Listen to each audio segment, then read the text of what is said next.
good steps leading up to that point. You notice my two nice limit statements there. Limit from left equals limit from right equals value of the function at that point, so on and so forth. The equations that results are fairly easy to solve. The stuff on the front end is certainly can be a challenge. Anyways, do you guys have any follow-ups, any questions you have for me on how we got what we got up there? And, I don't know, any kind of follow-up questions that I can help you with?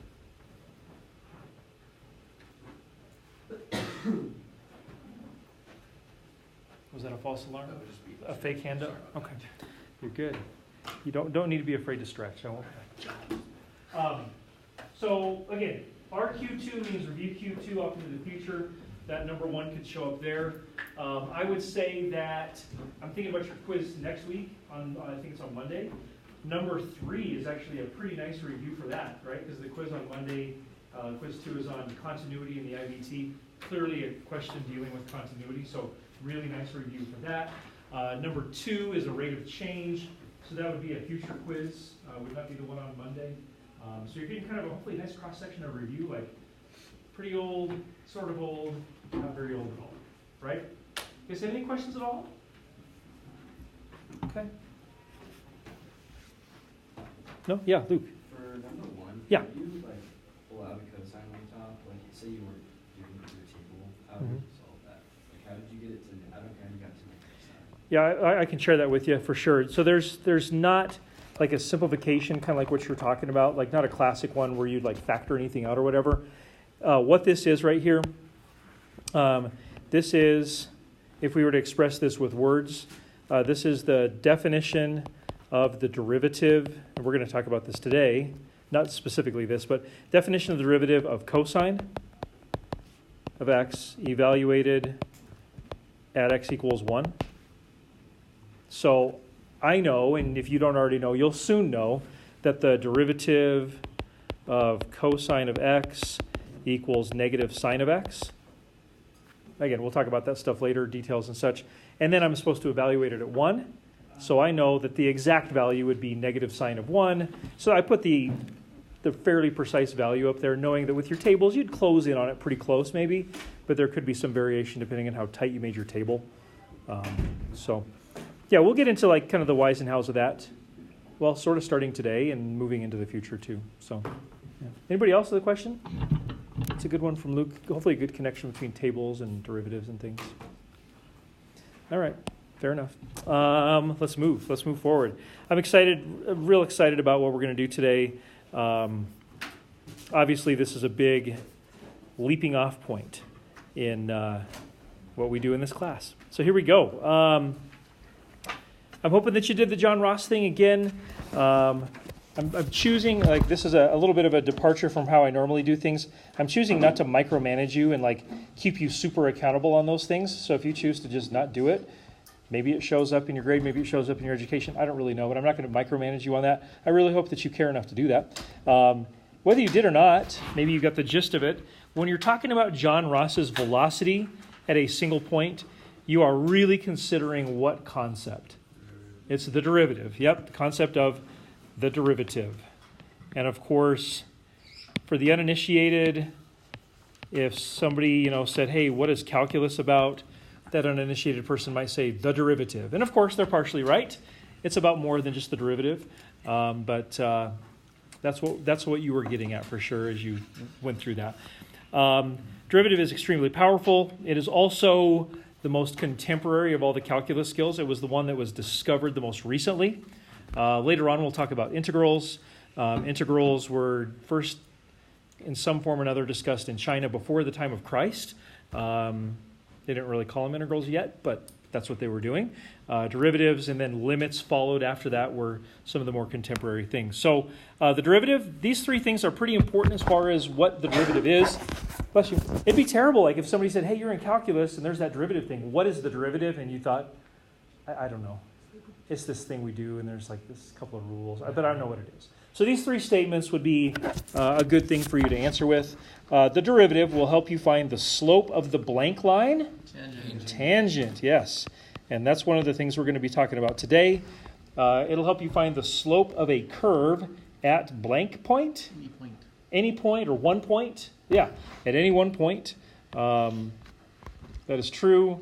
And then you could also call it the blank rate of change. Instantaneous. Now, of course, instantaneous is a little bit of a fallacy because everything happens over some amount of time, right? Even like if you used a radar gun to like record someone's speed in their car, it's happening really fast, but it's happening over a really short amount of time. So it's not necessarily an instantaneous rate of change. It's the pattern in the rates of change as time gets really, really short, as the interval in time gets super duper short. So we call it the instantaneous rate of change. That's more or less what it is, but anyways. What is the derivative? We're going to look at this graphically. So I'm just going to click on this link, and you guys at any point would be welcome to click on this link as well. And I'm going to do a little bit of adjusting here. Let's try this. So you all see the picture there, right? So this should hopefully be the same picture. Yay, there we go. Okay, so I want to talk to you a little bit about this. This is just off GeoGebra. It's free. It's very easy to get to and deal with. I want to talk about a couple of things on here, and I want to narrow it down to the derivative, and we'll go back and we'll fill in some blanks on your packet. So right now, as this is currently drawn, this blue line, you'll see the black curve there. And can you see the equation for the black curve is right there? It's a parabola. So right now, as it's currently drawn, can you see that blue line, and it's even labeled as such? It's not really a tangent line, is it? No. What kind of line is it? Secant line. It's a secant line. So a secant line will intersect a curve in how many points if you use the classic definition? 2 points. You can see the 2 points, right? A and B. So we would definitely call this a secant line. And we will use secant lines in our class, for sure. We'll use them to approximate derivatives. But if I actually wanted a derivative, what I need to do is I need to change this h value here. See the h value changing? And as I change the h value, notice it's going from 2 to numbers less than 2. And as I get down here closer to 1, what's the b point doing to the a point? Getting closer. So now my h is only 1. Can you see how the distance between the red x value and the blue x value is 1? I mean, and what I'm asking you to see is, do you see how this distance right here is 1? The x distance from A to B is 1. And you notice how that matches h equals 1? We start to talk about kind of the classic derivative definition. That'll be useful to remember.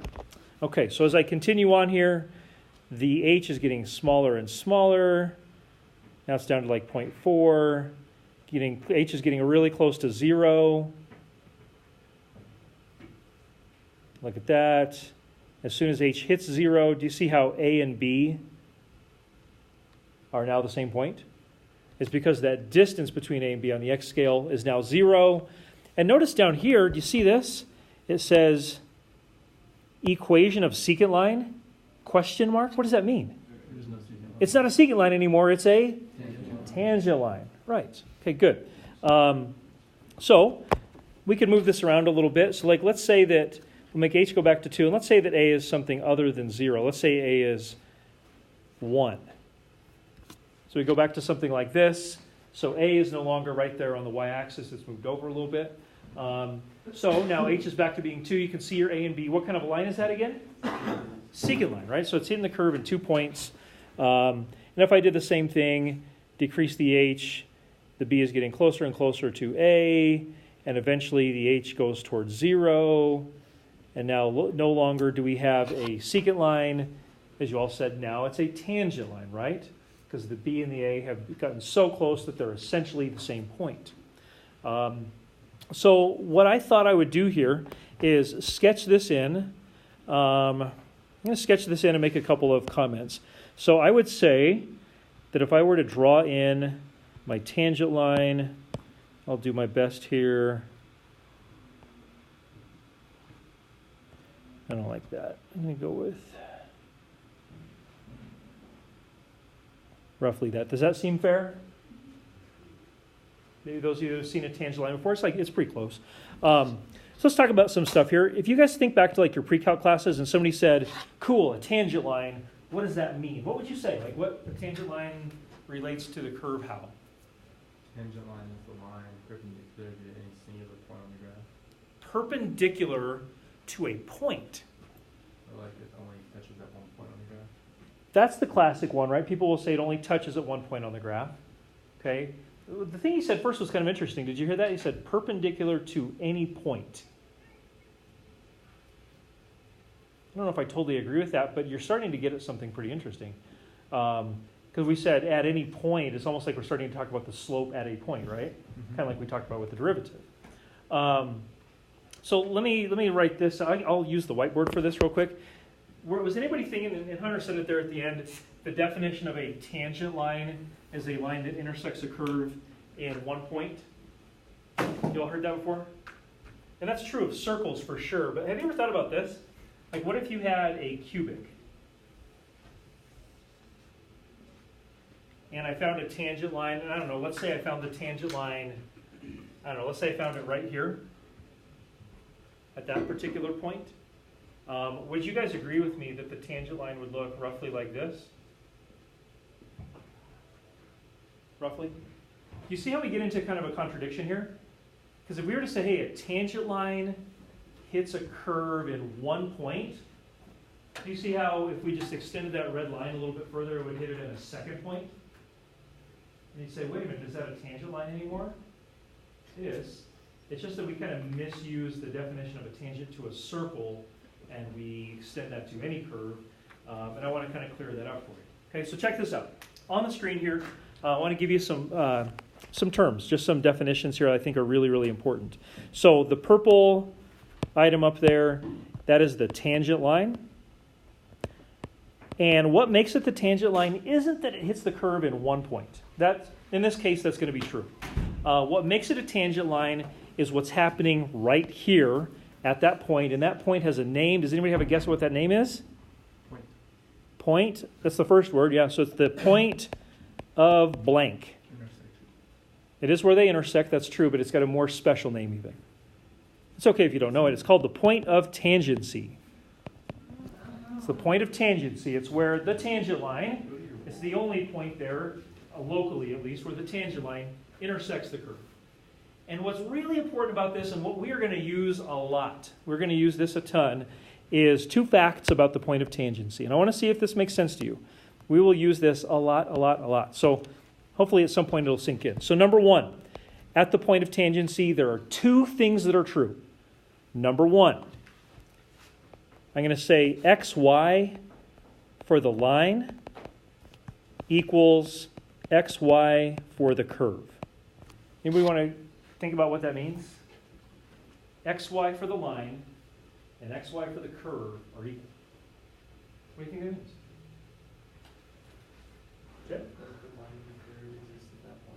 Therefore they? Somebody said it? Intersect. Yeah. So he said the curve and the line are at that same point, which is another way of saying that they intersect there. So you could say that the x-coordinate for the line and the x-coordinate for the curve, the same. Y-coordinate for the line, y-coordinate for the curve, the same. And in many cases, that'll be the only point where that's true. The other thing that's really important here, and this kind of goes directly to what Hunter mentioned earlier, at that point of tangency, there's another relationship between the line and the curve. What do you think that would be? Not just that their points are the same, their slopes are the same too. Right? So we would say slope of line equals slope of curve. There we go. Slope of line equals slope of curve. Of course, you know a line has the same slope no matter which point we're talking about. But the curve, the slope's going to be all over the place. It's going to be changing. That's kind of what Hunter was getting at when he said, something about the curve at a point. We're talking about the slope at that point, right? And we want in order for the tangent line to actually be the tangent line, we need the slope of the line and the slope of the curve to be exactly the same. Okay? So the stuff I wrote in blue up there, the terminology in purple, not a minor detail. Not something to just be dismissed. We will use this a lot. So far I'm doing a lot of talking, you're doing a little talking and a lot of listening. Are you doing okay? I got a little more talking to do, and then we'll do a couple of examples, and that'll be it. So I'm going to get out of this screen and go back to my other screen. So hopefully this will really look familiar to you now, based on what we just did on that little demo. So would you guys be okay with this? If I wrote in here that this point right here, we're going to call this point x, comma, y. We don't know what it is necessarily. It's just some random point. Then I'm going to say that the horizontal distance between the red point and the blue point, I'm going to call that h. Depending on the textbook you use, that could be called other things, but most textbooks, including ours, will call that h. So that just means that from A to B, the x gets bigger by h. So if the first point is x, like the coordinate is x, and I move h to the right, what is the other x coordinate? X plus h. This is where we might need to go back and use slightly different notation. Instead of xy, what's another variable or another representation for y that might be more useful? F of x. So if you want, go back and change this. I'll go back and just scratch this out, and I'll put x comma f of x. Of course, you all know that that's really x comma y. Just wanted to make sure you understood. We're talking about the same kind of thing. So you go to that other point, and if that other point's x-coordinate is x plus h, what then would be the y-coordinate? Yeah, f of x plus h. It would just be the output based on the new input. So, slope of the secant line, which, by the way, is what we did the entire class yesterday, right? Didn't we do a bunch of change in y's over change in x's? That's all we did in class yesterday for the most part. We're going to do the same thing here. So the slope of the secant line would be y2 minus y1 over x2 minus x1. And in my little graphical example, what's y2? Yeah, it's the second y, so that would be f of x plus h minus, what's the y1? F of x, all divided by, my x2 would be x plus h, minus my x1 would be x. So we could clean this up a little bit and say that it's f of x plus h minus f of x, and of course in the denominator x minus x is 0, and you're just left with an h. So this is where people will say, no way, that's so awesome. That right there, that thing in the red box, that's the derivative. But they're wrong. It's almost the derivative, isn't it? But a huge detail is missing. What that is right there, guys, that's still the slope of the secant line. That's an average slope.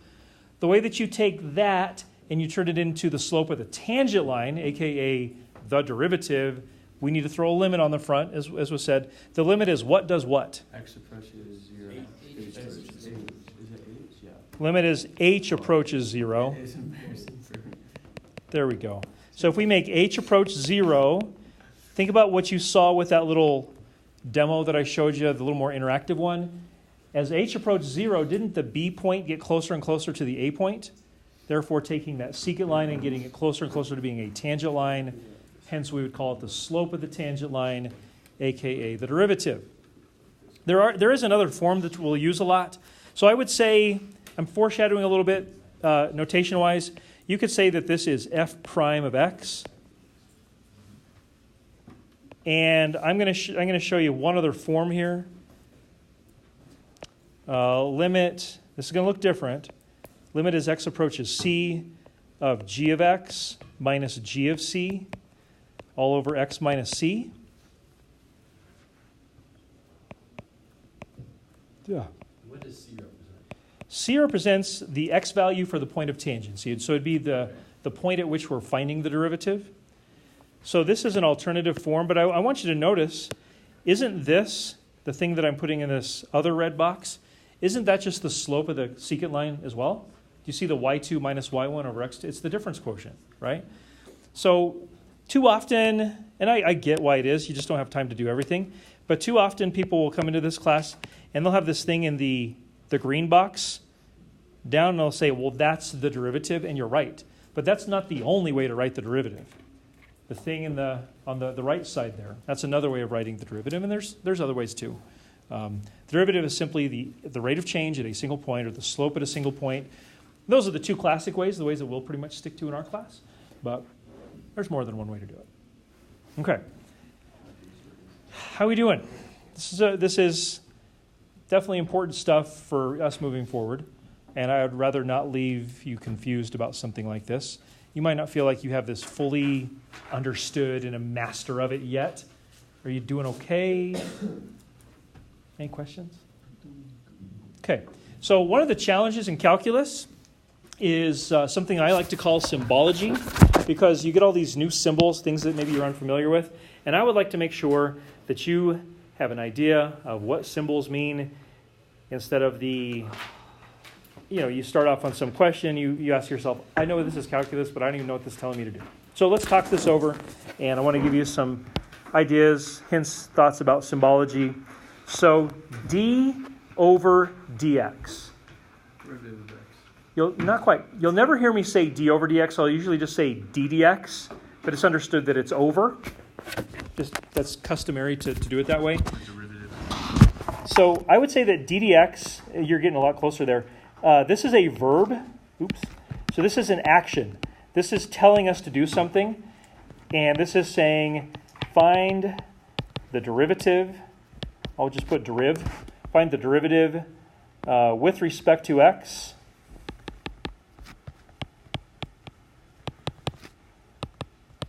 of ...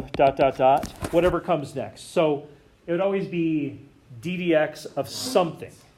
d dx of something. So an example would be this, like it might say find d dx of cosine of x. That means find the derivative with respect to x of cosine of x. Anybody remember what this is from our warm-up? Negative sine of x. Yeah, this you could just write equals negative sine of x. If you correctly interpret the symbology and say, oh, that's just telling me to find the derivative with respect to x of whatever the thing that comes next, and you knew that, then you could just write that and you'd be good. G prime of x. Anybody know what that means? Derivative of g of x. Yeah, derivative of g. So this is a noun. This is not really telling us to do anything. This is just a thing, like it's just the derivative of g, as was said. So the derivative of g of x. So the third one there, dy dx, this is also a noun. And by the way, I don't know if this matters too much to you, but the person credited coming up with this notation, the prime notation, is Newton. This is not exactly how he wrote it, but he's generally credited with this. By any chance, does anybody know who came up with the dy dx notation? Newton was from England. This other guy was from Germany. Einstein. Not Einstein. He was Jewish but lived in the U.S. Leibniz. So the guy that came up with this dy dx, Leibniz, that's his notation. So sometimes I'll refer to something as like a Leibniz rate or a Leibniz variable or something. I'm talking about this dy dx concept. So this actually means kind of the same thing as the g prime. This would be the derivative of y with respect to x. So WRT means with respect to.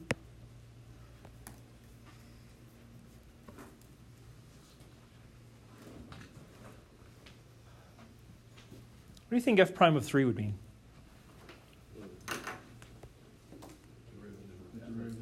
Yeah, derivative of f evaluated at x equals 3. Yeah, good. So derivative, this would be a noun as well.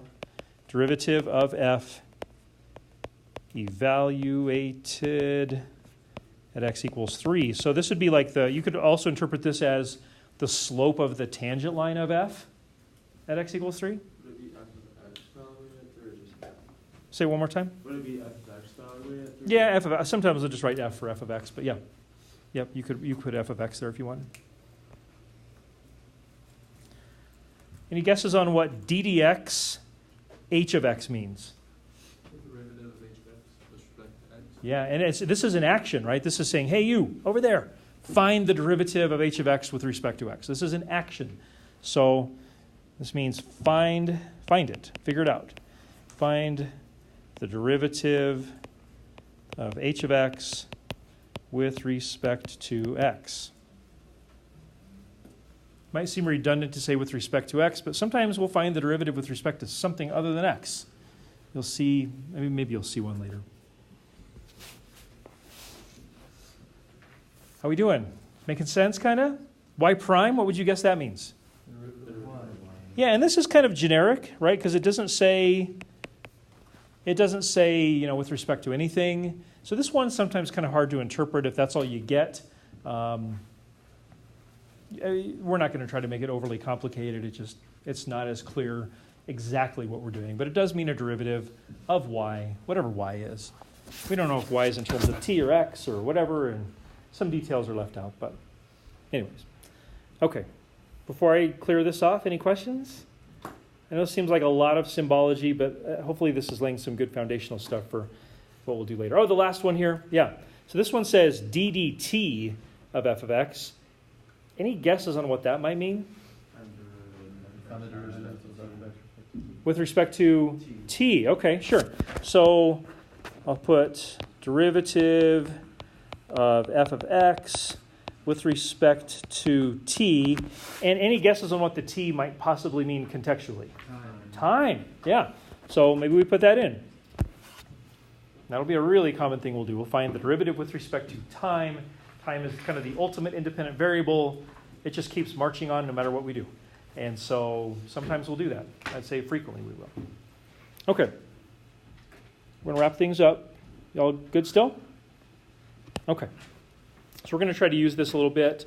And hopefully we'll be able to get through these two. We'll see. So 1a, we won't do this very often. Does this look familiar to you from your pre-calc class? Yep. We will not do this very often, especially if you think about all the times you did this in your pre-calc class, we'll do this way less than that. We'll do this occasionally. This is going to be one of those times. It says, use a definition of the derivative to find... This is why I talked about the symbology stuff. What does that mean? To find d dx g of x. Find the derivative of g of x with respect to x.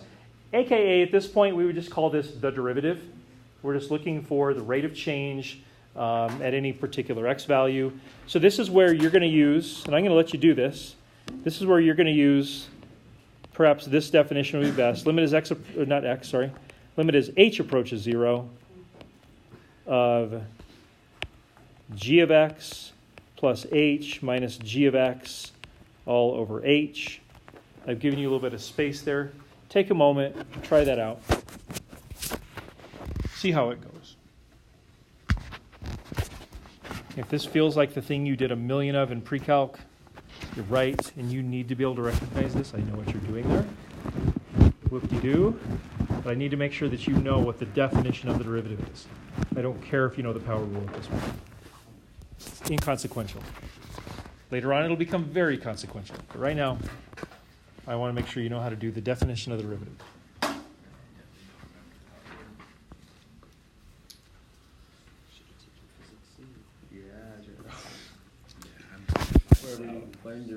Intervals like yesterday. That was a fun time.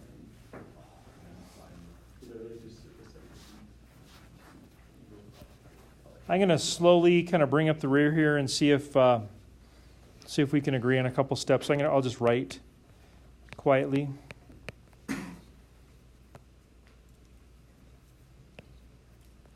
And you can feel free to look up there if you want.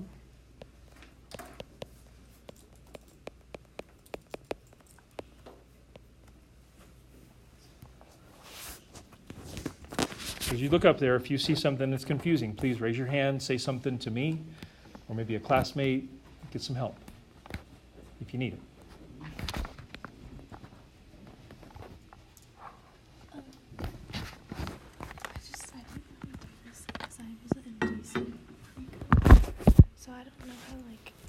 So g of x, this is usually the part that people struggle with the most. So if I gave you g of x like I did, and I said find g of 7, would you just plug a 7 in for x? Mm-hmm. And you're done, right? Yeah. If I said find g of 10, you do the same thing with 10, so we're. When I say find g of x plus h, I actually mean the exact same thing. Notice how I replaced the x with the input. Oh. Can you see the x squared plus 2 right there? Mm-hmm. I just replaced my x with what it told me to. Okay. I put an x plus h in there for where the x was. And then square it. And then, yeah. Well, but that's the reason why I'm squaring it is because that's what the function is. Yeah. It's Oh, okay. input squared, whatever the input is, whether it's something simple like a 3 or a 7 or whatever, or something a little more complicated like that. Yeah. It's just input squared plus 2. My input here is x plus h. My input here is just x, so it's just the same thing. Mm-hmm. Okay. That make sense? Yeah. Okay. Whoa.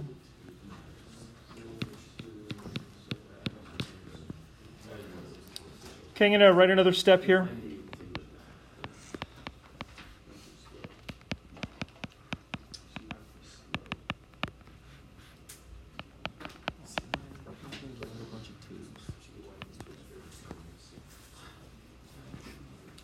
Oops, I lost a 2. So at that point, all I've really done is expanded out that first expression.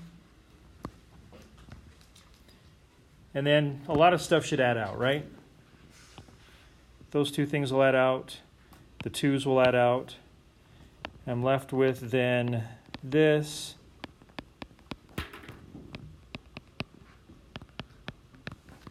I still have an issue, right? I still can't do this limit. What's the last thing I need to do to make this work? Factor an h out of the top, which should cancel nicely. And when I do so, I get this and this and that. This cancels out. Now I can directly evaluate, right? I can evaluate this limit. What do I get? 2x. So 2x then, we could say that g prime of x, aka the derivative of g with respect to x, equals 2x. So I found that first piece. Sir? Do you prefer g prime of x or dg over dx? Based on this notation, I'd say g prime would probably Okay. be most appropriate. But if you did ddx of g of x, Okay. totally got it.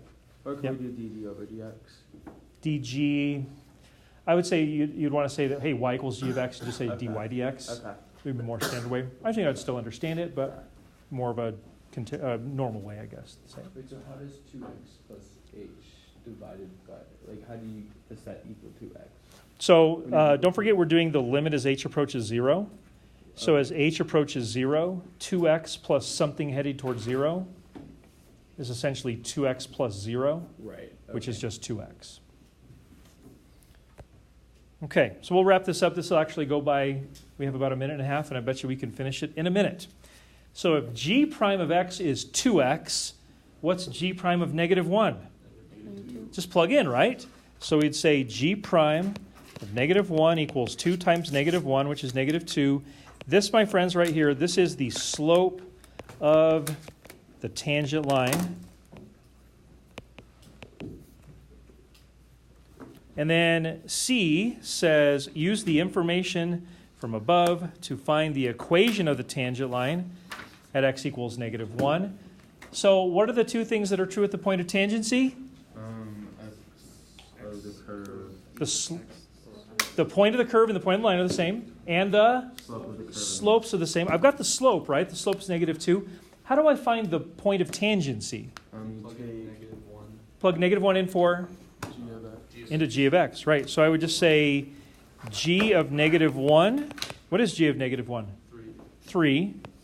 So I have my point of tangency right there. I have my slope of the tangent line right there. Make sense? I am a fan of point slope form. So if I was going to write this, I would write y minus 3 equals negative 2 times x minus negative 1, aka x plus 1. Y'all okay with point slope form? If you're not, I suggest you do because I think it's way easier than that slope intercept junk. You can do that too if you want. That's fine.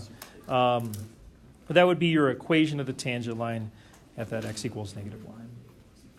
Okay, so our time, I think, is up. Am I right? It's 25? Yeah. Okay. This is a big bite to chew, for sure. We'll continue to chew in the coming days. And I don't know, we might catch up with that last one, number 2 there. We've already done one kind of like that. So have a great day. See you guys. Number 2. Yeah, And then the derivative of a linear line is just going to be constant, correct? derivative of a